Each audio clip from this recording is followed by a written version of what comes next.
نحمده ونصلي على رسوله الكريم أعوذ بالله من الشيطان الرجيم بسم الله الرحمن الرحيم رب اشرح لي صدري ويسر لي أمري واحلل عقدة من لساني يفقهوا قولي واجعل لي وزيرا من أهلي اللهم فقهنا في الدين اللهم أرنا الحق حقا وارزقنا اتباعه اللهم أرنا الباطل باطلا وارزقنا اجتنابه آمین ثم آمین۔ السلام علیکم ورحمۃ اللہ وبرکاتہ۔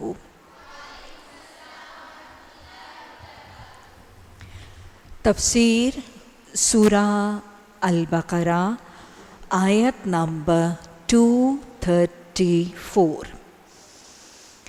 والذین یتوفون منکم ویذرون ازواجا، تم میں سے جو لوگ فوت ہو جائیں اور ان کے پیچھے ان کی بیویاں زندہ ہوں تو وہ کیا کریں؟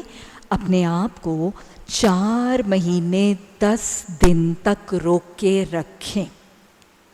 یہاں سے آگے ایک بیوہ خاتون کے لیے احکامات اور ان کی عدت کا تصور اور طریقہ سمجھایا جا رہا ہے۔ چونکہ طلاق کی بات ہو رہی تھی، طلاق میں بھی بہت سی چیزیں عدت کے دوران اسی کے گرد گھومتی ہیں، تو اب پھر ایک خاص قسم کی عدت، بیوہ کی عدت۔ ایک خاتون جس کا شوہر فوت ہو جائے، اس بیوہ خاتون کے لیے عدت کا دورانیہ 4 ماہ اور 10 دن۔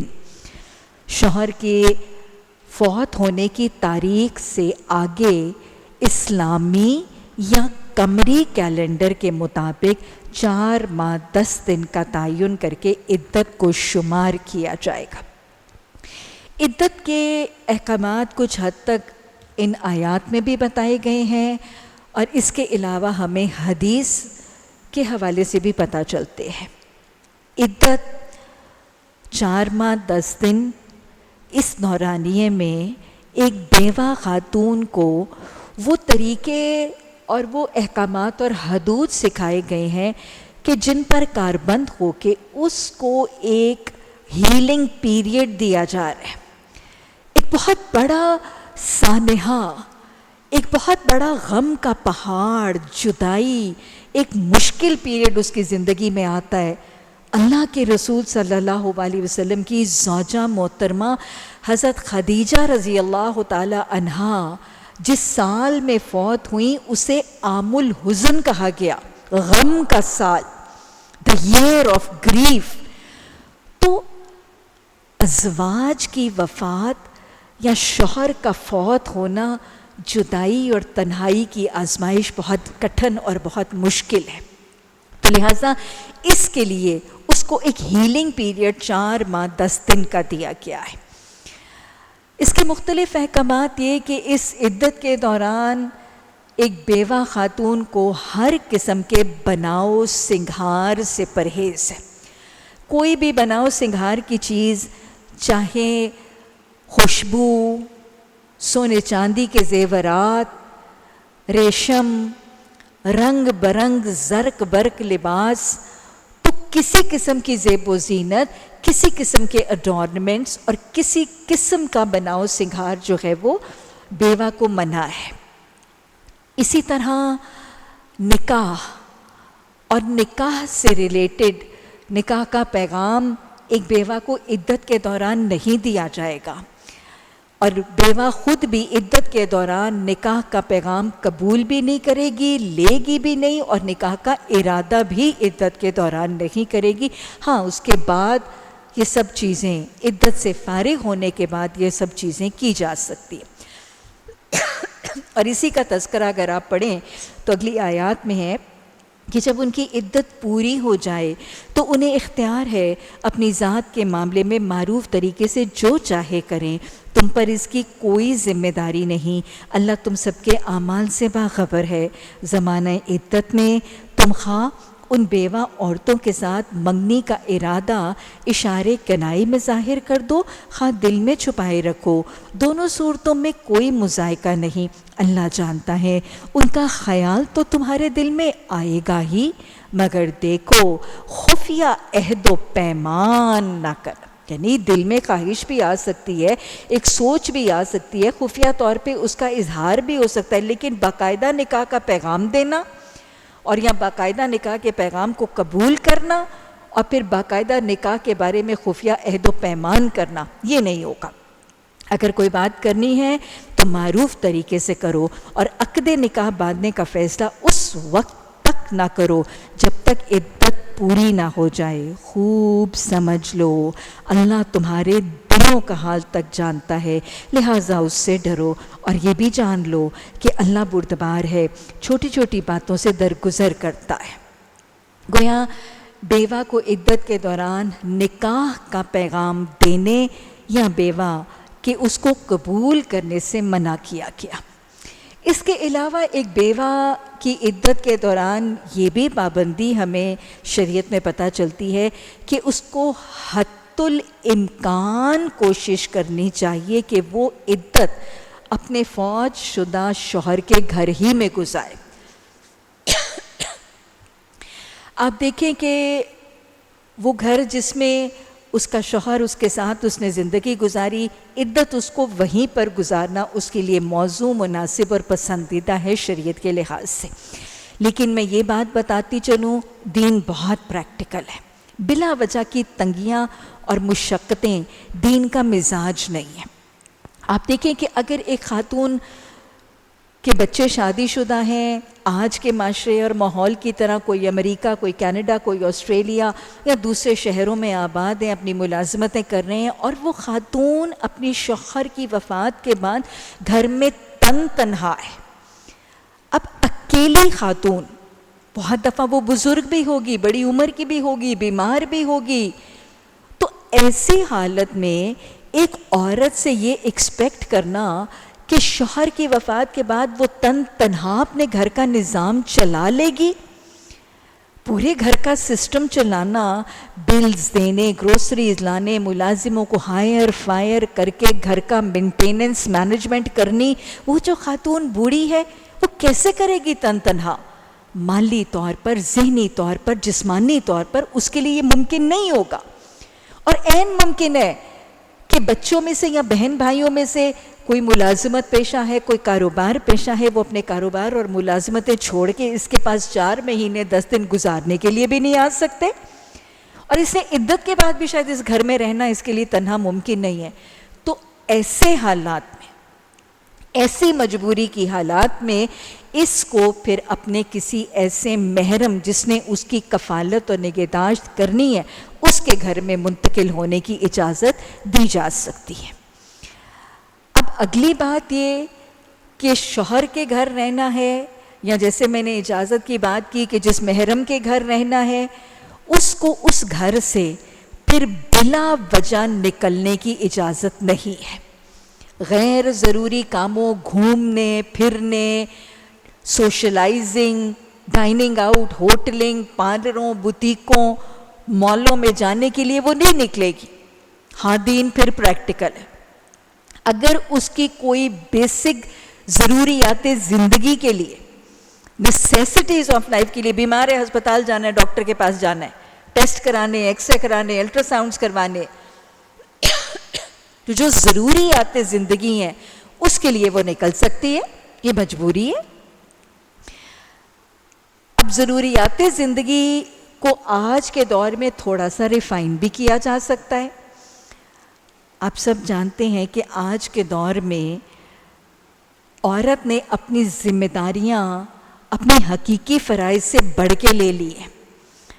عورت کی ذمہ داری نہیں ہے کہ وہ بجلی کے بل دے، وہ گھر کے سودے لائے، وہ گھر کما کے پیسے لائے، مالی کفالت کرے یا بچوں کو پک اینڈ ڈراپ کرے، لیکن آج کی عورت مرد کی معاونت میں یہ سب کچھ کرتی نظر آتی ہے۔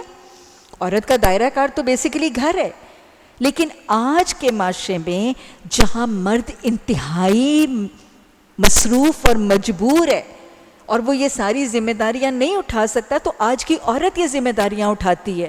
وہ گھر کے بل بھی دیتی ہے، گھر کی ریپیئریں اور مینٹیننس بھی کراتی ہے، بچوں کو پک اینڈ ڈراپ بھی کرتی ہے، ٹیوشنوں پہ بھی لے کے جاتی ہے، سودے بھی لاتی ہے، سبزیاں بھی لاتی ہے، وہ سب کچھ کرتی ہے. اب سوچیں ذرا، ایسی عورت، شوہر فوت تو گیا، بیوہ ہو گئی، تنہا ہے، عدت ہے، اور ہمارا خود غرض معاشرہ ہے. عین ممکن ہے کہ بھائی، ماموں، چچا، جیٹھ، دیور اس کا ہاتھ نہ تھامے، اس کی ذمہ داریاں نہ اٹھائیں. اب وہ کیا کرے گی؟ وہ تو شوہر کی زندگی میں بھی یہ کام کر رہی تھی.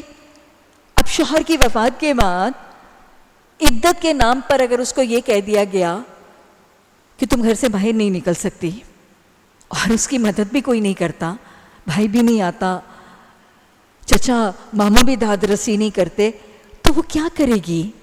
اس کے بچوں کو اسکول چھوڑے گا، لے گا کون؟ اس کے گھر کے کام کاج کون کرے گا؟ وہ تو شوہر کی زندگی میں بھی وہ نبھا رہی تھی. ایک اب اس کا شوہر فوت ہو گیا، ایک وہ غم کا پہاڑ اس کے اعصاب پہ ٹوٹ گیا، مالی کفالت کا بوجھ اس کے اوپر آ گیا، اور اب اس کو کہہ دیا کہ تو باہر بھی نہیں نکل سکتی. ارے کیوں مرے ہوئے کو مارتے ہیں؟ یہ بے جا کی تنگیاں ہیں. ایسی مجبور خاتون، بہت دفعہ ہمارے معاشرے کے گھر کی ایک خاتون، وہ گھر کی روٹی روزی کمانے کا ذریعہ بھی ہوتی ہے. وہ جو شوہر کی زندگی میں کما کے لا رہی تھی، اس کا شوہر فوت ہو گیا، اس کی آمدنی کا ذریعہ بھی ختم ہو گیا. جو یہ حصہ ڈالتی تھی وہ بھی آپ نے روک دیا. کیا کریں گی؟ کیا تڑپا کے سسکا کے اس کو اور اس کے بچوں کو بھوکا مارنا ہے، تعلیم سے محروم کرنا ہے؟ اگر معاشرہ اتنا ظالم ہے، شریعت تو چاہتی تھی کہ پھر اس کے ارد گرد کے مرد اس کی کفالت کریں. آپ نے تو فرما دیا تھا، کیا میں تمہیں تمہارا بہترین صدقہ نہ بتا دوں؟ تمہاری وہ بیوہ اور تمہاری متعلقہ بہن جو تمہارے پاس آتی ہے، شریعت نے تو طریقہ سکھا دیا. لیکن اگر معاشرہ اور شریعت کے احکامات کے مطابق پابند نہیں ہے، تو آپ اس بیوہ کو پھر شریعت کے احکامات پر مجبور کیوں کر سکتے ہیں؟ تو لہٰذا ایسی خاتون کو مجبوری کی حالت میں جو کام اس کے ضروریات زندگی کے ہیں، اس کے لیے وہ نکل سکتی ہے. ہاں، اپنے پردے کی حالت میں نکلے گی، شریعت کی حدود اور قیود کے مطابق نکلے گی، اور صرف وہ کام اور ذمہ داری کے لیے نکلے گی. نکلی بھی پھر اور کوئی غیر ذمہ ضروری کام اور گھومنا اور سوشلائزنگ نہیں کرے گی. صرف جو کام اس کی مجبوری اور اس کی ضرورت تھی اس کے لیے نکلے گی، شریعت کی حدود میں، پردے کی حدود میں نکلے گی، اور وہ کام کر کے سیدھی گھر واپس آئی. تو یہ کچھ پریکٹیکلٹی کے ساتھ کچھ لچک اور چھوٹ ہے جو مجبوری کی حالت میں دی جا سکتی ہے. تم پر کچھ گناہ نہیں اگر اپنی عورتوں کو طلاق دے دو قبل اس کے کہ ہاتھ لگانے کی نوبت آئے یا مہر مقرر کیا گیا ہو.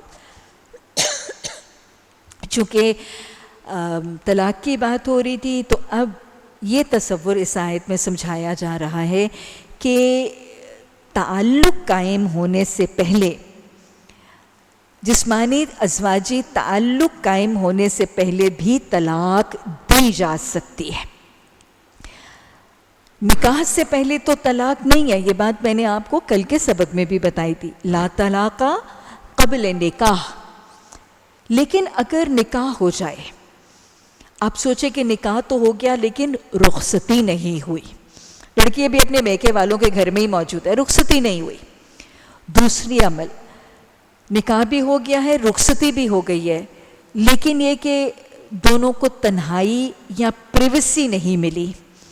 تیسری بات، رخصتی بھی ہو گئی، پردہ، خلوت یا پریویسی بھی مل گئی، لیکن ازواجی تعلق، فزیکل میرٹل ریلیشن شپ قائم نہیں ہوا. تو ان تینوں حالتوں میں سے کسی ایک حالت میں actual consummation of marriage, actual جسمانی تعلق قائم ہونے سے پہلے کسی بھی تینوں میں سے ایک حالت میں طلاق دی جا سکتی ہے. ایسی طلاق کے لیے طریقہ کار حق مہر کا یہاں بتا دیا گیا کہ اگر حق مہر مقرر کیا گیا ہے تو پھر آدھا حق مہر دینا شوہر کے لیے واجب ہے، اور اگر حق مہر مقرر نہیں کیا گیا تھا تو بھی طلاق دینے والے شوہر کو، تعلق سے پہلے طلاق دینے والے شوہر کو کچھ نہ کچھ دینے کی تاکید کی جا رہی ہے۔ اب پڑھیں، آپ کو سمجھ آئے گی۔ اپنی عورتوں کو طلاق دے دو، اس کے قبل اس کے کہ ہاتھ لگانے کی نوبت آئے یا مہر مقرر ہو، اس صورت میں انہیں کچھ نہ کچھ دینا ضرور چاہیے۔ خوشحال آدمی اپنی مقدرت کے مطابق اور غریب اپنی مقدرت کے مطابق معروف طریقے سے دے، یہ حق ہے نیک آدمیوں پر۔ اور اگر تم نے ہاتھ لگانے سے پہلے طلاق دی ہو لیکن مہر مقرر کیا جا چکا ہو تو اس صورت میں نصف مہر دینا ہوگا۔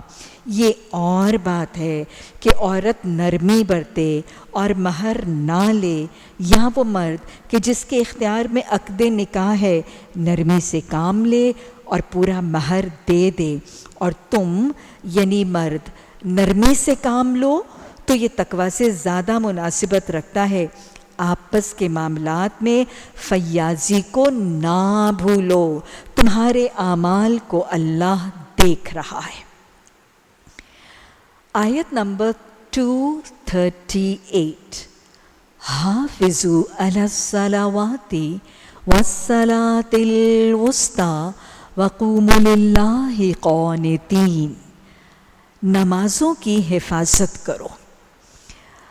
یہ بات میں پہلے بھی دہرا چکی ہوں کہ اللہ نے نماز کا حکم قرآن میں بہت زیادہ دیا ہے، لیکن اتنی کثیر دفعہ نماز کا حکم آنے کے باوجود کہیں بھی قرآن میں نماز کو پڑھنے یا نماز کو ادا کرنے کا حکم نہیں ہے۔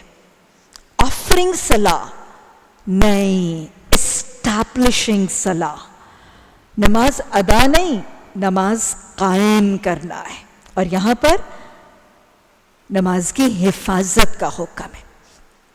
تو گویا جیسے ہم نے اقیموا الصلاۃ کا مطلب سمجھا، اب یہاں پہ حافظوا علی الصلوات کا مطلب بھی سمجھ لیجئے۔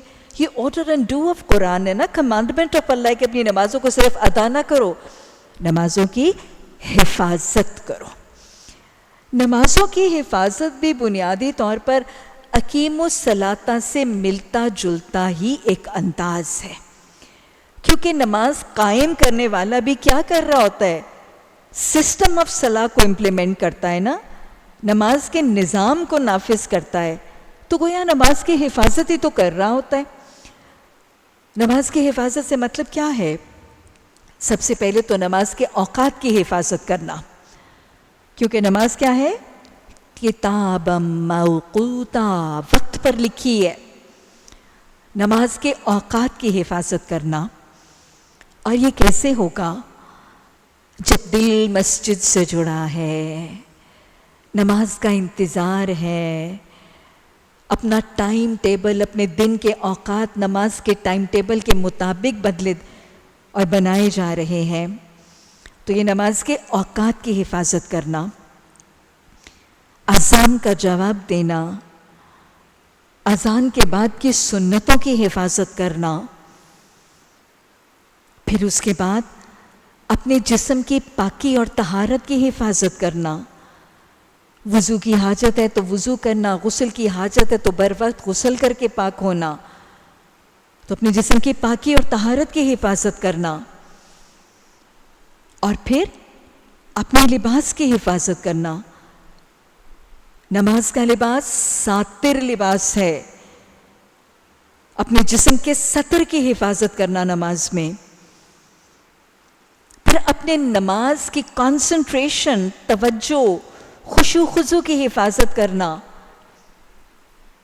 اور اس کے لیے صاف ستھرے، خاموش، پرسکون ماحول کو اختیار کرنا ہے۔ یہ نماز کی حفاظت ہی کا ایک سٹیپ ہے نا۔ شور و غل ہے، فلم، ٹی وی، ڈرامہ، موسیقی فل سپیڈ پر لگی ہوئی ہے اونچی آواز میں، تو خاک حفاظت ہوگی نماز کی؟ یہ سب نماز کی حفاظت کے سٹیپس ہیں، اور یہ کب ہیں؟ یہ نماز سے پہلے ہیں، تکبیر سے پہلے نماز کی حفاظت کے طریقے ہیں یہ. اب جب تکبیر کہہ کے نماز شروع ہو جاتی ہے تو پھر نماز کی حفاظت کیسے؟ نماز کے دوران اپنے جسم کے اعضاء کی حفاظت کرنا، ہاتھ، پاؤں، نگاہ، تمام کو اپنی جگہ پر رکھنا ہے. اور پھر اپنے دل کی حفاظت کرنا، دل دماغ دونوں کی حفاظت. خیالات نہیں ہیں، سوچیں نہیں ہیں، دنیا کی باتیں نہیں گھوم رہی دل میں. اور اپنے دل کی حفاظت شیطان کے وسوسوں اکساہٹوں سے کرنا، اس کے فتنوں سے کرنا. کہ دل کی حفاظت کی جا رہی ہے نا، ورنہ وہ خناس تو بار بار صدور الناس ڈالتا رہے گا دلوں میں فتنے وسوسے. اور پھر حفاظت کیا ہے؟ نبی صلی اللہ علیہ وسلم کی سنتوں کی حفاظت کرنا. صلو کما رأیتمونی اصلی، یہ حکم ہے کہ تم نماز کیسے پڑھو جیسے تم مجھے نماز پڑھتے ہوئے دیکھتے ہو. یہی تو نماز کی حفاظت ہے. صرف اٹھک بیٹھک نہیں کرنی ہے. جو رسول اللہ صلی اللہ علیہ وسلم کی سنت کے طریقے، ان سنتوں کی حفاظت کرنا ہے نماز میں. قرآن کے لب و لہجے کی حفاظت کرنا، جو تلاوت کر رہے ہیں اس کو عربک صحیح تجوید لب و لہجے اور لہن میں ادا کرنا. نہ لہن جلی نہ لہن خفی، غلطیاں نہیں آئیں گی. یہ حفاظت ہے، ادائیگی ہے حروف کی حفاظت. اور پھر سلام پھیرنے کے بعد بھی تو حفاظت ہے. وہ سارے وعدے جو نماز میں کیے تھے، کس سے کیے تھے؟ اللہ کے بندوں کے ساتھ نہیں، اللہ رب العالمین جس کے سامنے کھڑے ہیں اور جس سے ملاقات ہے. تو ان وعدوں کی حفاظت کرنا. ایاک نعبد ایاک نستعین اشہد ان لا الہ الا اللہ. وعدے جو نماز میں کرتے ہیں، ان وعدوں کے قول اور قرار کی حفاظت کرنا. اللہ تیرے علاوہ بندگی اطاعت نہیں کریں گے، تیرے علاوہ کسی اور کے آگے جھولی یا کے حروف ندا نہیں کریں گے. ہماری زندگیاں، ہمارے لباس، ہمارے اخلاق، معاملات، خوشیاں، غمیاں تیرے تعلیمات کی گواہی دیں گی.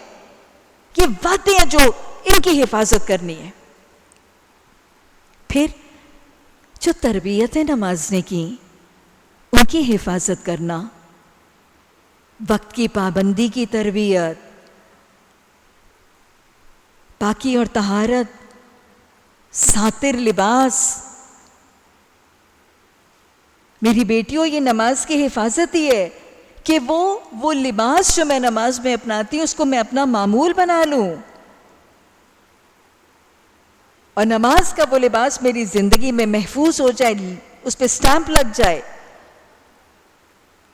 پھر اس کے بعد اپنے لباس کی حفاظت کے بعد وہ رویہ جو مجھے نماز نے سکھایا تھا، عاجزی کا، انکساری، ہمبلنس، اللہ کے آگے جھک جھک جاننے کا. وہ جو تکبر کی نفی سکھائی تھی نماز نے، نہ اللہ کے آگے گھمنڈ اور نہ اللہ کے بندوں کے آگے گھمنڈ. پھر جسمانی طور پر اللہ کے آگے جھکنے میں حفاظت کرنی ہے کہ مجھے عملی طور پر بھی اللہ کے آگے جھکنا ہے. تو یہ نماز کی ساری حفاظت ہے. اور پھر حافظوا علی الصلوات، ابھی بھی نہیں ہوئی حفاظت. جو ماتحت ہیں، جو ماتحت ہیں، جو زیر دست ہیں، جو انڈر انفلوئنس ہیں، سبارڈینیٹس ہیں، خادم ہیں، اور سب سے بڑھ کے اہل خانہ ہیں، بچے ہیں، ان کی نمازوں کی حفاظت کرنا. صرف اپنی نمازوں کی حفاظت نہیں، اپنے ماتحتوں، اپنے زیر دستوں کی بھی نماز کی حفاظت کرنا. ایک ہیڈ آف ڈپارٹمنٹ ہے تو اپنے پورے ڈپارٹمنٹ کی نماز کی حفاظت کرے. گھر کا سربراہ مرد ہے، رائی ہے، تو وہ اپنے بچوں اور اپنی بیوی کی نماز کی حفاظت کرے گا. گھر کا مرد گھر میں نہیں ہے، رائی یا عورت ماں گھر میں ہے، وہ اپنے بچوں کی نماز کی حفاظت کرے گی. ماں باپ بوڑھے ہو گئے ہیں، بزرگ ہیں، بیڈ ریڈن ہے، فالج ہے، پھر جوان ہے، عادت کرنے والی، خدمت کرنے والی ان بوڑھے ماں باپ کی نماز کی حفاظت کرے گی۔ وہ بیٹی صرف چمچہ بھر کے اس کو کھانا نہیں کھلائے گی، اس کو یاد کرا کے، بلوا کے، اس کا وضو کروا کے اس بیڈ ریڈن فالج زدہ ماں کی نماز کی حفاظت کرے گی۔ یہ حفاظت ہے۔ پورا سسٹم آف صلاح، اور اپنی نہیں، اپنے ساتھ ساروں کے نماز کی حفاظت کرنا۔ حافظوا علی الصلوات، اور پھر خاص طور پہ کس نماز کی حفاظت کرو؟ والصلاۃ الوسطیٰ، صلاۃ وسطیٰ، درمیانی نماز۔ صلاۃ وسطیٰ سے مراد کون سی نماز ہے؟ ویسے تو خیر میں آپ کو یہ بتاتی چلوں کہ جو وسط ہوتا ہے نا، درمیانی چیز ہے، وہ بہترین ہوتی ہے، وہ دا بیسٹ ہوتی ہے، کیونکہ ایکسٹریمز والی چیزیں، انتہا والی چیزیں ہمیشہ ناپسندیدہ ہوتی۔ ویسے بھی درمیانہ روی بہترین ہے۔ خیر الامور اوسطھا، بہترین امور کون سے ہوتے ہیں، بہترین معاملات کون سے ہوتے ہیں؟ جن میں درمیانہ روی۔ امت رسول صلی اللہ علیہ وسلم کو بھی کون سی امت کہا گیا؟ کذالک جعلناکم امۃ وسطا لتکونوا شہداء علی الناس ویکون الرسول علیکم شہیدا۔ امۃ وسطا کہا گیا ہے۔ صلاۃ الوسطیٰ سے مراد عصر کی نماز ہے۔ ایک تو نماز کے اوقات کے حساب سے دیکھ لیجئے نا، 2 نمازیں اوپر اور 2 نمازیں بعد میں۔ اس سے اوپر دن میں کون سی نمازیں؟ فجر اور ظہر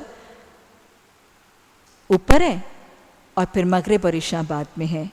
تو گویا پلیسنگ کے لحاظ سے، ٹائم ٹیبل کے لحاظ سے درمیانی نماز عصر کی نماز ہے، اور پھر دن کے درمیانے حصے میں بھی نماز عصر ہی کی ہے۔ لیکن نماز وسطیٰ سے مراد عصر کی نماز ہے، یہ حیات طیبہ کے ایک واقعے سے بھی ثابت ہے کہ آپ نے خاص موقع پر عصر کی نماز کو نماز وسطیٰ کہہ کر پکارا۔ یہ غزوہ خندق یا غزوہ احزاب کا واقعہ ہے۔ 5 ہجری میں جب یہودیوں اور مشرکین نے مل کر، انشاءاللہ غزوہ احزاب میں وضاحت سے آئے گا، مل کر مدینہ پر حملہ کیا اور ارادہ کیا حملے کا، تو ایک خندق کھودی گئی تھی، بہت گہری خندق۔ اب جس دن آ کے دشمن نے پڑاؤ کیا، وہ خندق کے پار تھے، مسلمان اندر تھے، اور مشرکین اور یہودی جو حملہ آور لشکر تھا وہ خندق کے پار تھے۔ جب دشمنوں نے جس دن پڑاؤ کیا خندق کے پار، وہ پہلا دن، مسلمان انتہائی ہوشیار بھی تھے، پریشان بھی تھے، گھبراہٹ کا شکار بھی تھے، اور سارا دن وہ بڑی ہوشیاری کے ساتھ اس خندق کی حفاظت میں مصروف تھے، کیونکہ ابھی ڈر تھا نا، ٹرائی نہیں ہوئی تھی خندق کہ اس کو کوئی عبور ہی نہ کر لیں۔ تو the very first day یہ بہت مصروف تھے، اتنا بڑا لشکر خندق کے پرلے کنارے میں، کہیں سے کوئی آ ہی نہ جائے۔ تو یہ پہلا دن بڑی مصروفیت کا دن تھا، ذہنی جسمانی ہر لحاظ سے مصروف تھے۔ عصر کی نماز چھوٹ گئی، صحابہ کی بھی چھوٹ گئی، رسول اللہ صلی اللہ علیہ وسلم کی بھی عصر کی نماز فوت۔ حضرت عمر رضی اللہ تعالی عنہ آپ صلی اللہ علیہ وسلم کی خدمت میں حاضر ہوئے اور انہوں نے عرض کیا، یا رسول اللہ صلی اللہ علیہ وسلم، میری تو عصر کی نماز فوت ہو گئی۔ یہ ایک بہت بڑا سانحہ تھا جو حضرت عمر نے بتایا، کیونکہ ان کو پتا تھا، آپ نے فرمایا تھا کہ جس کی عصر کی نماز چھٹ گئی اس کا گھر بار مال اہل و عیال لٹ گئے۔ حضرت عمر رضی اللہ تعالیٰ عنہ پریشان ہو کے حاضر ہوتے ہیں کہ میری تو عصر کی نماز فوت ہو گئی ہے۔ راوی کہتے ہیں آپ صلی اللہ علیہ وسلم نے فرمایا، عصر کی نماز تو ہماری بھی فوت ہو گئی. ایک بات پتہ چل رہی ہے، آپ صلی اللہ علیہ وسلم بشر تھے. بشری تقاضوں پہ بھول چوک ہوئی، لیکن جب بھول چوک ہوئی تو توبہ استغفار اور اصلاح بھی ہوئی. جب آپ نے عصر کی نماز کے چھٹنے کا تذکرہ کیا تو آپ نے پھر ہاتھ اٹھا کر دعا کی اور آپ نے فرمایا الہی ان کے گھروں اور ان کی قبروں کو آگ سے بھر دے جنہوں نے ہماری صلاۃ الوسطیٰ فوت کرا دی. اور نماز کون سی چھوٹی تھی؟ عصر کی. گویا آپ نے اس دعا میں صلاۃ الوسطیٰ کہہ کر پکارا نماز عصر کو. آگے چلنے سے پہلے رسول اللہ صلی اللہ علیہ وسلم کے اسوہ کا نمونہ ذرا دیکھ لیجئے کہ وہ نبی مہربان صلی اللہ علیہ وسلم جنہوں نے اپنے ذاتی انتقام پر کسی کو بد دعا نہیں دی. اپنا ذاتی انتقام لینے کے لیے نا آپ نے کسی کے لیے بد دعا کے الفاظ ساری زندگی نہیں ادا کیے. وہ جو آپ ہجرت سے پہلے طائف کی بستی میں روانہ ہوئے اور پھر وہاں آپ پر پتھر برسائے گئے، آپ کے جوتے نالین مبارک خون سے بھر گئے، لیکن اس پر بھی آپ نے ان کو بد دعا، پتھر برسانے والوں کو بھی آپ نے بد دعا نہیں دی. آپ تو جبرائیل جب تشریف لائے تھے کہ اگر آپ اجازت دیں تو پہاڑوں کا فرشتہ ان بستی والوں کے اوپر پہاڑ گرا کے ان کو ملیہ میٹ کر دے، تو آپ نے فرمایا تھا نہیں، مجھے امید ہے ان کی نسلوں میں سے کچھ لوگ ایسے اٹھیں گے جو ایمان لائیں گے. تو آپ نے تو اتنا ظلم کرنے والوں کو بھی بد دعا کے کلمات نہیں دیے، لیکن نماز عصر جن کی وجہ سے نماز عصر چھٹی، آپ نے ان کے لیے الفاظ فرمائے کہ ان کے گھروں اور ان کی قبروں کو آگ سے بھر دے. یہ کیا ہے؟ یہ آپ کی نماز سے محبت ہے.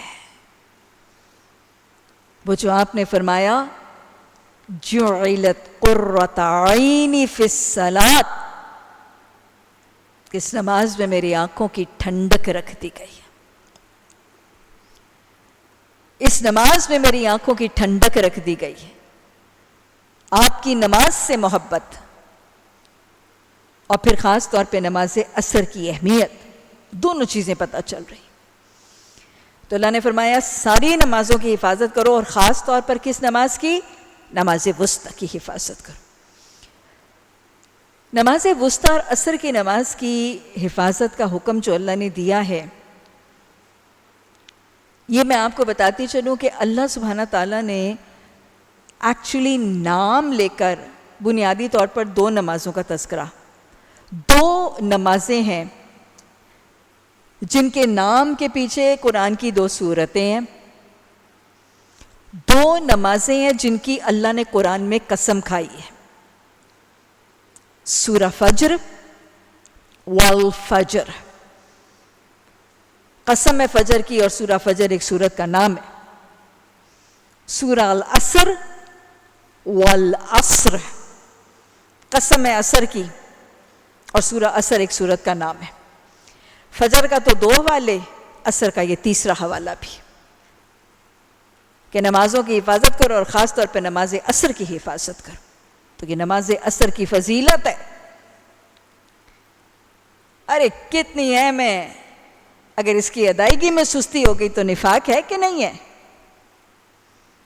نماز تو پڑھ رہے عصر کی لیکن سستی سے پڑھ رہے ہے. دہرائیں حدیث، بخاری کی حدیث ہے نا کہ منافق کی عصر کی نماز ہے کہ بیٹھا سورج کو تکتا رہتا ہے، اور جب سورج زردی پہ آتا ہے تو پھر اٹھتا ہے، پھر نماز پڑھتا ہے، 4 ٹھونگے مارتا ہے، اللہ کو کمی یاد کرتا ہے. بات آپ پیچھے سن چکے ہیں.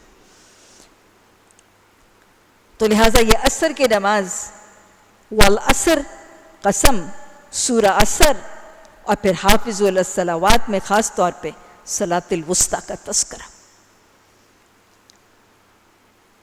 اور میں آپ کو نماز عصر کے حوالے سے ایک اور بھی حوالہ بتاتی چلوں کہ جب ایک نیک اور صالح شخص کو قبر کے حوالے کیا جائے گا اور پھر منکر اور نکیر اٹھا کے اس کو بٹھائیں گے اور اسے 3 سوال پوچھیں گے. طویل حدیث ہے اس لیے میں مفہوم بتا رہی ہوں. منکر اور نکیر اسے 3 سوال پوچھیں گے.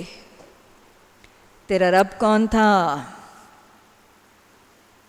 تیرا رسول کون تھا؟ تیرا دین کون سا تھا؟ اور وہ کہیں گے کہ ہمارے سوال کا جواب دو. حدیث میں آتا ہے کہ مومن کی شان کیا ہوگی. آپ سوچیں کیا حالت ہے. اپنے قبر کے حوالے کر کے چلے گئے. وہ قبر کے اوپر ایک پتھر کی سلٹ، اس کے اوپر مٹی ڈال کے وہ چلے گئے. اب تنہائی، جدائی، اندھیرا، قبر کی وحشت، اور پھر اس میں منکر اور نکیر جیسے ہیبت ناک چہروں والے فرشتے جن کی آواز حدیث میں آتا ہے کہ وہ بجلی کی کڑک کی طرح ان کی آواز ہے، اور وہ یہ سوال ہے تنہائی میں. اس ہیبت میں مومن ان کے خوف اور روب میں نہیں آئے گا. یہ وہی ہے جو اللہ قرآن میں کہتا ہے وَلَا خَوْفٌ عَلَيْهِمْ وَلَا هُمْ يَحْزَنُونَ. مومنوں کے لیے تو کوئی خوف ہی نہیں ہے، مومنوں کے لیے تو کوئی ڈر ہی نہیں ہے. جو دنیا میں اللہ سے ڈرتے تھے، جو دنیا میں اللہ سے خوف سے زیادہ دنیا سے نہیں ڈرتے تھے، پھر قبر میں وہ بے خوف ہوں گے. کسی خوف میں، کسی ڈر میں، کسی روب میں آئیں گے ہی نہیں. وہ سوال پوچھیں گے، اور حدیث میں آتا ہے کہ اس قبر والے شخص کو نا سورج ڈوبتا ہوا دکھایا جائے گا. اور وہ کیا کہے گا؟ کون سا وقت ہے؟ عصر کا وقت ہے نا، اور عصر کا وقت گزر رہا ہے.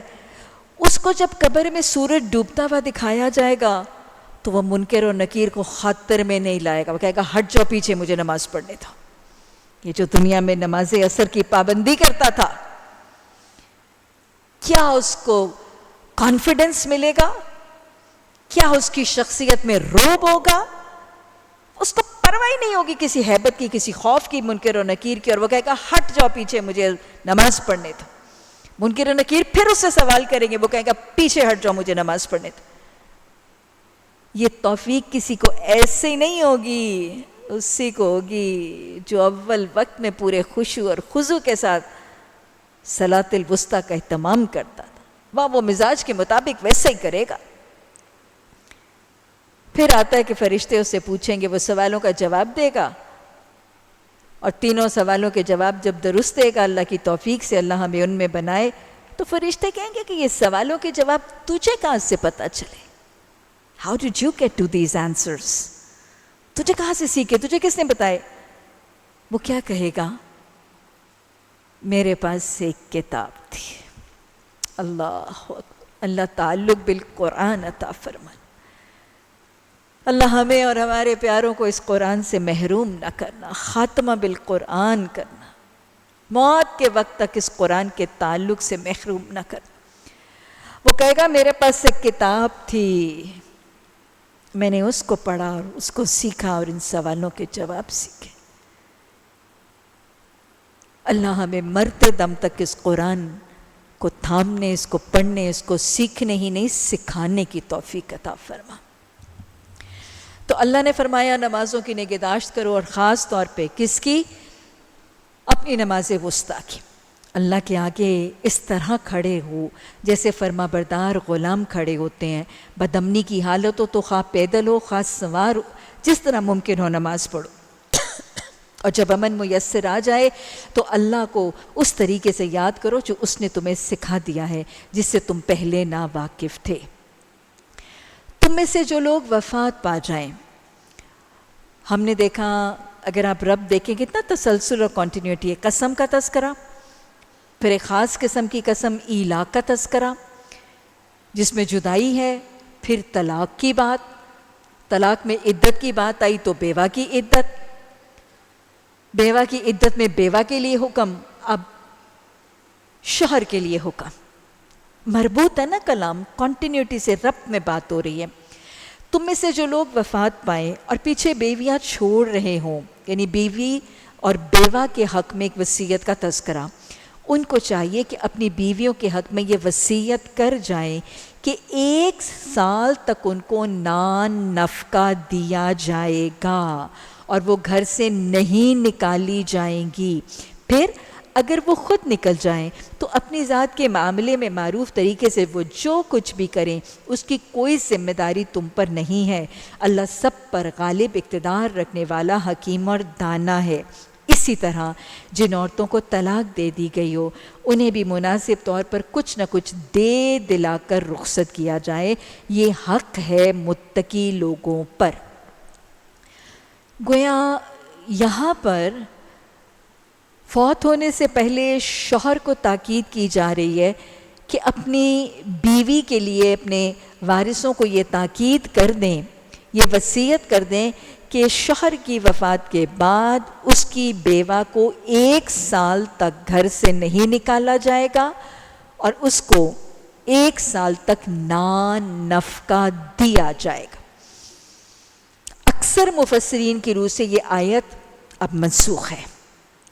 آیت کا یہ پارٹ کہ بیوہ کو 1 سال کے لیے نان نفقہ، جب سورہ نساء میں اللہ سبحانہ وتعالی نے شوہر کی وفات کے بعد بیوی کو اس کی وراثت کا حق دلوا دیا، ازواج کے حصے ہیں نا کہ اگر بیوہ خاتون کی اولاد ہے تو اسے 8واں حصہ ملے گا، اور اگر اس بیوہ خاتون کی کوئی اولاد نہیں تھی تو اس کو شوہر کے مال میں سے 4تھا حصہ ملے گا۔ تو شریعت نے چونکہ ایک بیوہ خاتون کو اس کے شوہر میں سے 4تھا یا 8واں حصہ دلوا دیا اس کا شرعی حق بنا کر، تو اس کے بعد اس کے نان نفقے کی ضرورت نہیں رہ جاتی۔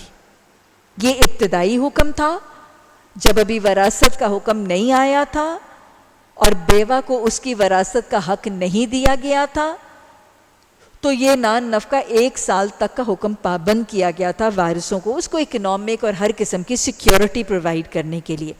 لیکن جب شریعت نے پابند کر دیا کہ سب وارثوں کو ان کے شریعت کے مطابق ترکے ملیں گے تو بیوہ کو اس کا ترکہ 4تھائی حصہ یا 8واں حصہ ملنا ہے، تو اس کو 1 سال کے نان نفقے کی ضرورت نہیں ہے۔ تو یہ حصہ اب کچھ مفسرین کی روح سے منسوخ ہے۔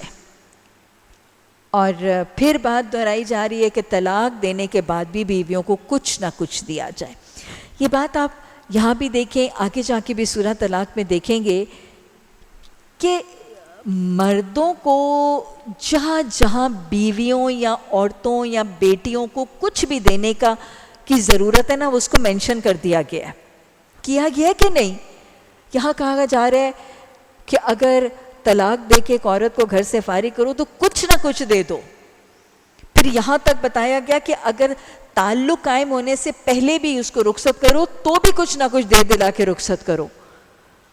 تو جہاں جہاں دینے دلانے کا تصور تھا نا، مردوں نے عورتوں کو بحیثیت بیوی، بحیثیت ماں، بیٹی جو دینا تھا اس کا تذکرہ ہے حدیث میں، قرآن میں۔ لیکن یاد رکھیے گا، خدا را بخدا کہیں قرآن میں اور کہیں حدیث میں جہیز دینے کا تذکرہ نہیں ہے۔ حق مہر کا تذکرہ ہے، قرآن میں تذکرہ ہے۔ بیوہ اور مطلقہ بہن کو دینا بہترین صدقہ ہے۔ بیوی کی کفالت، بیٹی کی کفالت کرنے کی تاکید اور اجر ہے۔ لقمہ بیوی کے منہ میں ڈالو گے تو صدقہ ہے، تحفہ بیوی کو دو گے تو صدقہ ہے، بیٹی کی کفالت کرو گے تو جنت میں یوں سب کچھ ہے، لیکن کہیں جہیز کا تذکرہ نہیں ہے۔ آپ دیکھ رہے ہیں کہ طلاق تک کچھ نہ کچھ دے دلا کے رخصت کرو، لیکن اللہ قرآن میں یہ نہیں کہتا اپنی بیٹیوں کے نکاح کرو یا اپنی بہنوں کے نکاح کرو تو ان کو بھی کچھ دے دلا کے رخصت کرو۔ جہیز کا کوئی تصور شریعت کا مزاج نہیں ہے۔ اس طرح اللہ اپنے احکامات تمہیں صاف صاف بتاتا ہے، امید ہے کہ تم سمجھ بوجھ سے کام کرو گے۔ آیت نمبر 243، یہاں سے آگے بنی اسرائیل کی ایک بستی میں ایک قوم کا تذکرہ ہے۔ اس واقعے کو واقعہ خروج بنی اسرائیل کہا جاتا ہے۔ خروج کہتے ہیں نکلنا۔ واقعہ خروج بنی اسرائیل، یہ واقعہ کیا تھا آیت سے پہلے پڑھتے ہیں، آگے انشاءاللہ سمجھ آ جائے گی۔ بنی اسرائیل کی ایک بستی، اس بستی میں طاعون کی وبا پھوٹی۔ طاعون ایک بیماری ہے جو گندگی اور گندگی میں چوہوں کے پسوؤں سے پھیلتی ہے، لیکن یہ وبا ہے، ایک سے دوسرے تک منتقل ہوتی ہے۔ تو اس بستی میں طاعون کی وبا پھوٹی۔ بستی والوں کے لیے ان کے نبی کی تعلیمات طاعون کی وبا کے حوالے سے موجود تھیں۔ یہ بالکل وہی تعلیمات تھیں جو رسول اللہ صلی اللہ علیہ وسلم کی ہے۔ آپ صلی اللہ علیہ وسلم کی حدیث کے الفاظ بھی موجود ہیں نا، وہ جو کووڈ کے دنوں میں، کرونا کے دنوں میں حدیث بہت زیادہ ٹی وی کے اوپر سنائی جاتی تھی۔ کون سی حدیث ہے کہ آپ صلی اللہ علیہ وسلم نے فرمایا کہ جس بستی میں طاعون کی وبا پھوٹے، اور طاعون سے مراد کوئی وبا بھی ہو سکتی ہے، اسپیسیفکلی طاعون کی بات، پلیگ کی بات نہیں ہے اس حدیث میں، جب کسی بستی میں طاعون کی وبا پھوٹے تو اس بستی کے لوگوں کو چاہیے کہ وہ باہر نہ نکلیں، اور باہر کی بستی کے لوگوں کو چاہیے کہ وہ اس بستی میں نہ جائیں۔ یہ وبا کو روکنے کی تاکید، وبائی امراض کے پھیلنے یا انفیکشن کے پھیلنے کو روکنے کا انسداد اور پریونشن کا ایک طریقہ ہے جو حدیث میں بتایا گیا۔ ایک انفیکشن ہے وہ ایپیڈیمک نہ بن جائے، ایپیڈیمک ہے وہ پینڈیمک نہ بن جائے، اس کو روکنے کا طریقہ۔ دو باتیں بتاؤں گی۔ ایک تو یہ کہ اتنے سال پہلے ایک نبی کی تاکید بالکل وہی تھی جو آپ کی تاکید تھی۔ کیا مطلب؟ انبیاء کی تعلیمات اور انبیاء کے احکامات ملتے جلتے ہیں، دین ایک ہی تھا، سب کی انفارمیشن کا ذریعہ وحی الہی ہی تھا۔ تو پچھلے نبیوں اور بعد والے نبیوں کی تعلیمات بنیادی طور پر ملتی جلتی ہیں، اس باریکی سے ملتی ہیں۔ اور دوسری ایک بہت اہم بات، آپ دیکھیں کہ آج کے دور میں تو وبائی امراض کو کنٹرول کرنے اور قابو کرنے کے لیے یہ باتیں بتائی جاتی ہیں نا، کہ یہاں کے لوگ باہر نہ جائیں، باہر کے لوگ اندر نہ آئیں، ایک دوسرے سے دور رہو، ڈسٹنس کرو اینڈ آل۔ یہ تو سائنس نے اتنی ترقی کر لی، کیا WHO اور ورلڈ ہیلتھ آرگنائزیشنز اور وہ سب کچھ ہمیں بتاتے ہیں کہ پریونشن کیسے ہے، حفاظتی تدابیر کیسے ہیں۔ سائنس نے ترقی کی، انہوں نے جراثیم اور وائرسز دیکھے، ان کے پھیلنے کے طریقے سمجھے، تب انسان نے یہ باتیں آج سائنٹیفکلی سیکھیں۔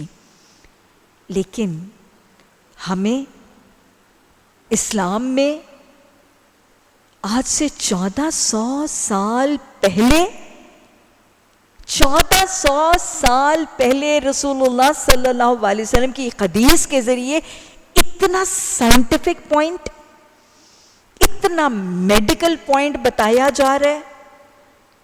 اس سے دو باتیں ثابت ہو رہی ہیں۔ خاک ڈالیں ان لوگوں کے منہ پہ جو کہتے ہیں کہ اسلام اولڈ فیشنڈ ہے، دلیل دیں، بتائیں ان کو، لاجک دیں۔ کون کہتا ہے کہ اسلام اولڈ فیشن ہے، آبسلیٹ ہے؟ ارے اسلام تو لیٹسٹ ہے، ماڈرن ہے۔ مسلمان اتنے ماڈرن ہے کہ وہ سائنسدان آج ان کو وہ باتیں بتاتے ہیں ہمیں 1400 سال پہلے کی پتہ ہے۔ سائنس اور طب آج جا کے وہاں پہ پہنچتی ہے جہاں پہ ہم آج سے 1400 سال پہلے کھڑے ہوئے تھے۔ کون کہتا ہے مسلمان بیکورڈ ہیں؟ کون کہتا ہے اسلام اور قرآن آؤٹ ڈیٹڈ ہے، اولڈ فیشنڈ ہے، آبسلیٹ ہے؟ یہ تو لیٹسٹ دین ہے، یہ تو ماڈرن دین ہے، یہ تو سائنٹیفک دین ہے۔ اور پھر آپ کی نبوت کی گواہی، آپ امی تھے، آپ لکھنا پڑھنا نہیں جانتے تھے، اور وہ شخص جو لکھنا پڑھنا نہیں جانتا وہ اتنی سائنٹیفک، اتنی طب اور اتنی لیٹسٹ بات، حدیث کا ذریعہ کیا ہے؟ حدیث کا ذریعہ وحی الہی ہے. ثابت ہو گیا کہ نہیں ہوا؟ صرف قرآن کا ذریعہ وحی الہی نہیں ہے. آپ نے حدیث میں فرمایا طاعون کی وبا کی گائیڈنس حدیث کا ذریعہ وحی الہی ہے.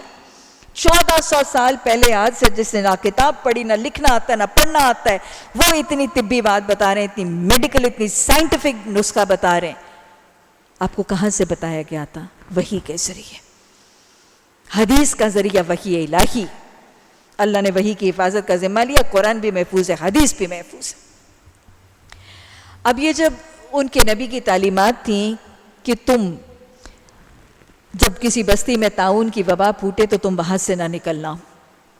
یہ ڈھیٹ قوم، ضدی قوم، مان کے تو دیتی نہیں تھی، نہ اللہ کی مانتی تھی، نہ نبی کی مانتی تھی. ان لوگوں نے کیا کیا؟ جو لوگ بیمار تھے، طاعون میں مبتلا تھے، ان کے عزیز، اقارب، بچے اپنے عزیزوں کو طاعون میں مبتلا چھوڑ کے بھاگ گئے. یہ صرف وبا کو روکنے کے لیے نہیں منع کیا گیا تھا، اس لیے بھی کیا گیا تھا کہ جس کا اپنا پیارا اتنی بڑی بیماری میں اور تکلیف میں، یہ قطع رحمی کر کے تم کسی کو تڑپتا سسکتا مرنے کے لیے چھوڑ جاؤ گے. یہ قطع رحمی بھی تھی، یہ لیک آف ریلائنس آن اللہ، عدم توکل بھی تھا. اپنی جان کی فکر، اپنی دنیا کی زندگی کی محبت، خود غرضی، سیلفشنس، سب بھی کچھ تو تھا. یہ خود غرض ہو کے اللہ پہ توکل کیے بغیر، تقدیر پر بھروسہ کیے بغیر،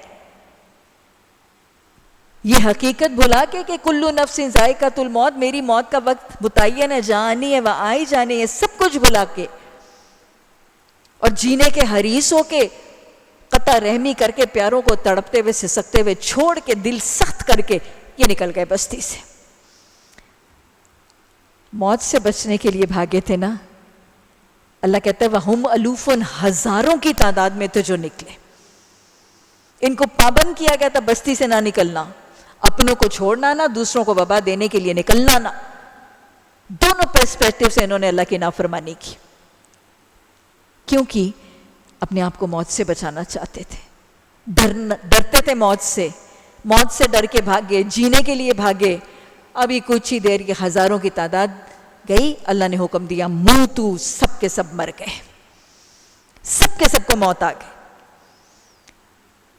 ان کو زندگی کی حقیقت سمجھا دی گئی، ان کو فلسفہ حیات سمجھا دیا گیا، اور پھر اللہ کے حکم سے پھر ان کو زندہ کیا گیا. یہ واقعہ یہاں پہ اس لیے سنایا جا رہا ہے موت کا ڈر نکل جائے، کیونکہ سورہ بقرہ کا مضمون یہاں پر جہاد کا ایک پیغام دیتا ہے. اور جہاد دو چیزوں سے نا، جان سے اور مال سے. اور جہاد نہ کرنے کے پیچھے بھی دو ہی خوف ہوتے ہیں. جان کا ڈر ہوتا ہے، جان کو بچانے کا ڈر اور مرنے کا خوف ہوتا ہے. اور یہاں جہاد لوگ اس لیے نہیں کرتے کہ مالی تنگی کی فکر ہوتی، میں اپنے کاروبار کو، دھندے کو، بزنس کو، اپنی فیکٹری کو چھوڑ کے چلا جاؤں گا، میرا دھندا مندہ پڑ جائے گا، مالی تنگی کا شکار ہو جاؤ. تو یہ خوف جو ہے نا گاہے بگاہے اپنے نکالے جائیں گے. موت کا ڈر نکالا جائے گا، دنیا کی زندگی کی محبت نکالی جائے گی، اور اللہ کی راہ میں خرچ کرنے کی طرف مائل کیا جائے گا تاکہ دنیا کے مال سے غنی ہو کے جہاد آسان ہو جائے. تو اس لیے یہ واقعہ یہاں پہ کوٹ کیا گیا. تم نے ان لوگوں کے حال پر کچھ غور کیا جو موت کے ڈر سے اپنے گھر بار چھوڑ کر نکلے تھے؟ ہزاروں کی تعداد میں تھے. اللہ نے ان سے فرمایا کس لیے نکلے ہیں؟ موت سے ڈر کے نکلے. اللہ نے کیا کہا؟ موتو، تم سب مر جاؤ. زندگی موت کس کے ہاتھ میں ہے؟ اللہ کے ہاتھ. ہزاروں کی تعداد میں یہ تھے، تھاؤزنڈز تھے. اللہ نے کہا مر جاؤ. پھر اس نے ان کو دوبارہ زندگی بخشی. حقیقت یہ ہے اللہ انسان پر بڑا فضل فرمانے والا ہے، مگر اکثر لوگ شکر ادا نہیں کرتے. مسلمانوں، واقعہ سنا ہے؟ اللہ کی راہ میں جہاد کرو، جنگ کرو، موت سے نہ ڈرو، موت سے نہ ڈرو، جان کی محبت میں نہ پڑو، مال کی محبت میں نہ الجھو، اللہ کی رنگ میں جنگ کرو اور خوب جان رکھو اللہ سننے اور جاننے والا ہے۔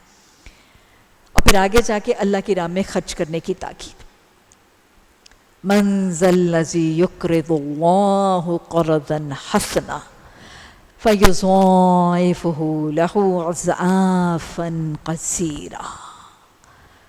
تم میں سے کون ہے جو اللہ کو قرض حسنا دے؟ کیوں دوں بھائی؟ تاکہ اللہ اسے کئی گنا بڑھا چڑھا کر واپس کرے۔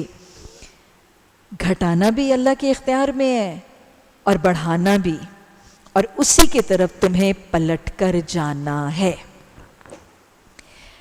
موت کا خوف تو نکالا، جان کی محبت نکالی، اب اللہ کی راہ میں خرچ کرنے کی طرف مائل کیا جا رہا ہے تاکہ سارے ڈیٹرنگ فیکٹرز جو ہے نا، جو جہاد سے رکاوٹ بنتے ہیں، پاؤں کی زنجیر بناتے ہیں، وہ نکل جائیں۔ اللہ کہتا ہے تم میں سے کون ہے جو اللہ کو قرض حسنا دے؟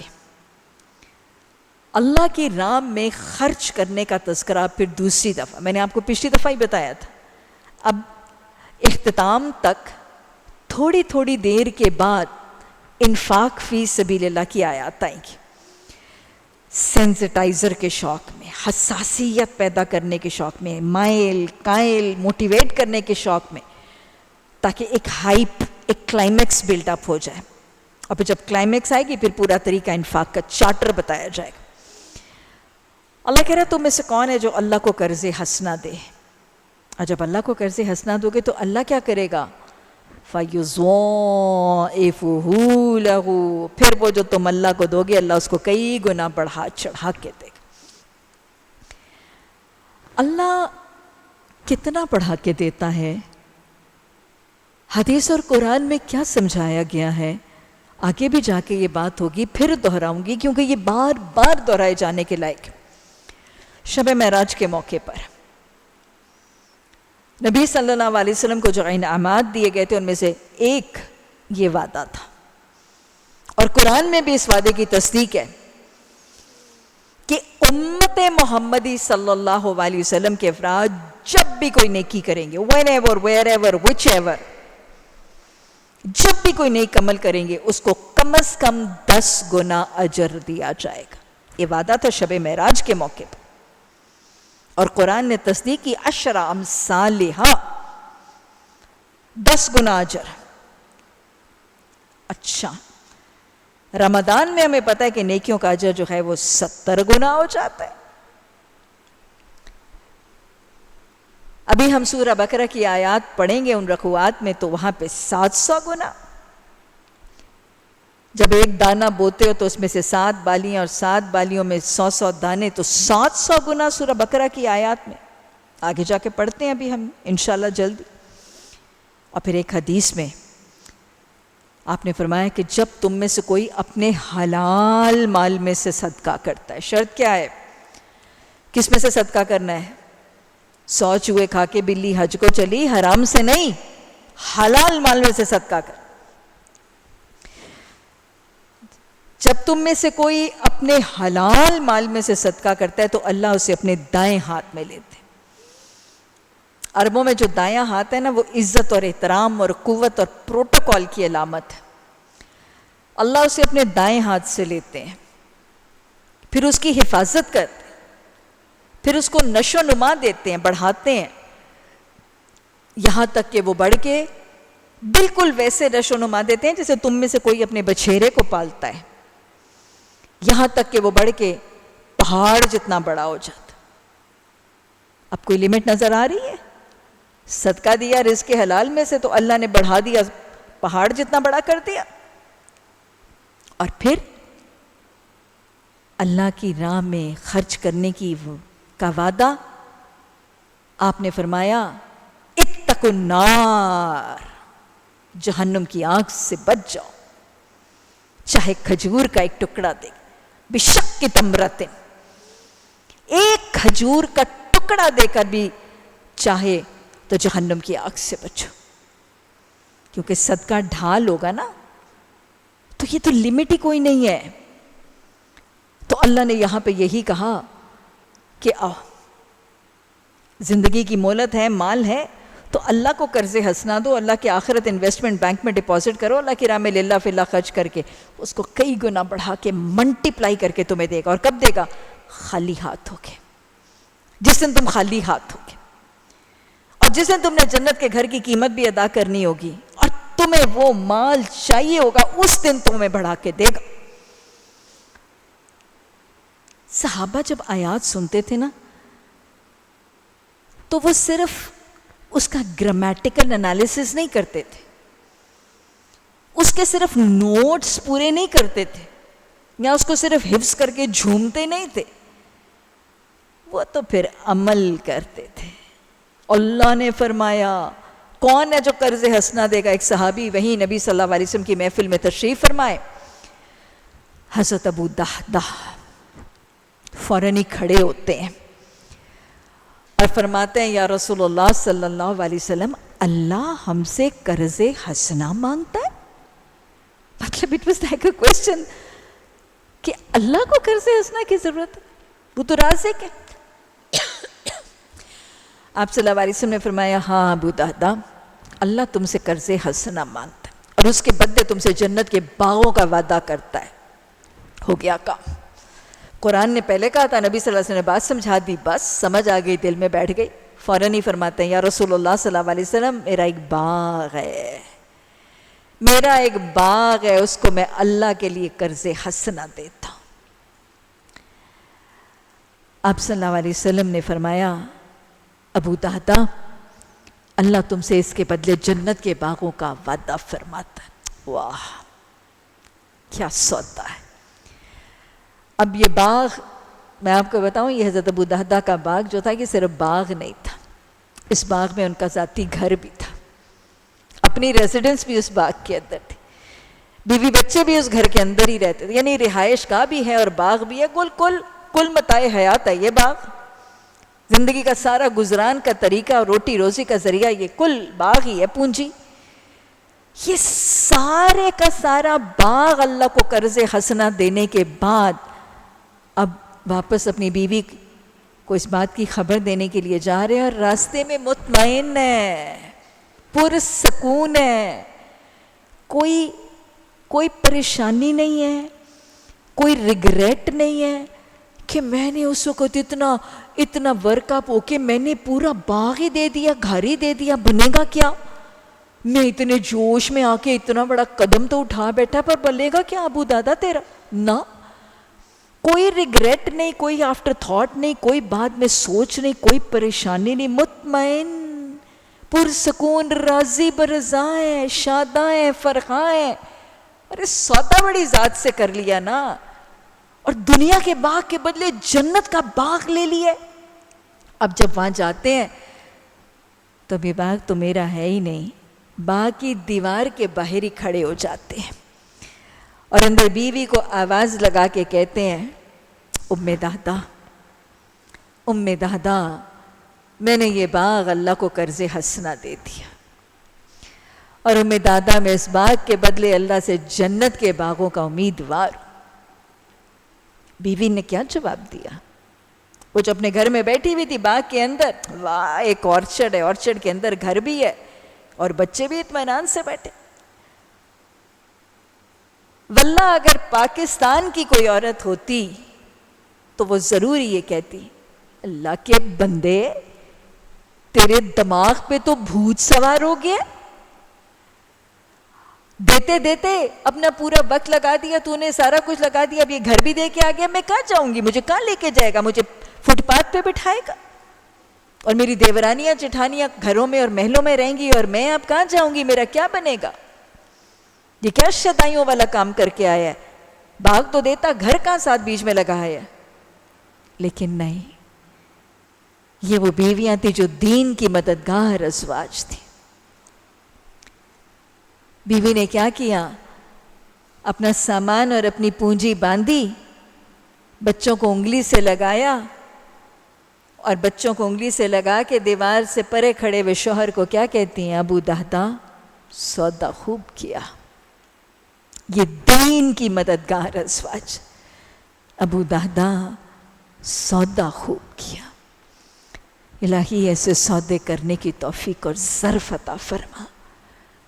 الہی ہمارے گھر کے مرد، ہمارے پیارے، ہمارے شوہر، ہمارے بیٹے، ہمارے والد تیری دین کی اشاعت کے لیے، تیری دین کی سربلندی کے لیے، جہاد کے لیے، دعوت کے لیے، تبلیغ کے لیے، اشاعت کے لیے، نفاذ کے لیے جب اپنے وقت اور اپنی صلاحیتیں لگائیں تو اللہ ہمیں بھی ان کی معاون اور مددگار بنا دینا. الہی ہمیں دل کی تنگی سے بچا کے ان کی معاون، ان کی مددگار اور ان کے پیچھے ان کی غیر موجودگی میں اپنی جان، مال، عزت، آبرو کی حفاظت کرنے والیاں بنانا. اللہ سبحانہ تعالیٰ ہماری ان رویوں اور ہمارے اس انداز سے ہمیں بھی ان کے اجر میں برابر کا حصے دار بنانا. الہی جو مانگا ہے وہ بھی عطا فرما، جو مانگنے سے محروم رہے ہم سب کے حق میں تمام قرآنی اور مسنون دعائیں بھی قبول فرما. ربنا لا تزغ قلوبنا بعد اذ ہدیتنا وہب لنا من لدنک رحمہ انک انت الوہاب. سبحانک اللہم وبحمدک نشہد ان لا الہ الا انت نستغفرک ونتوب الیک. سبحان ربک رب العزۃ عما یصفون وسلام علی المرسلین والحمد للہ رب العالمین. آمین ثم آمین.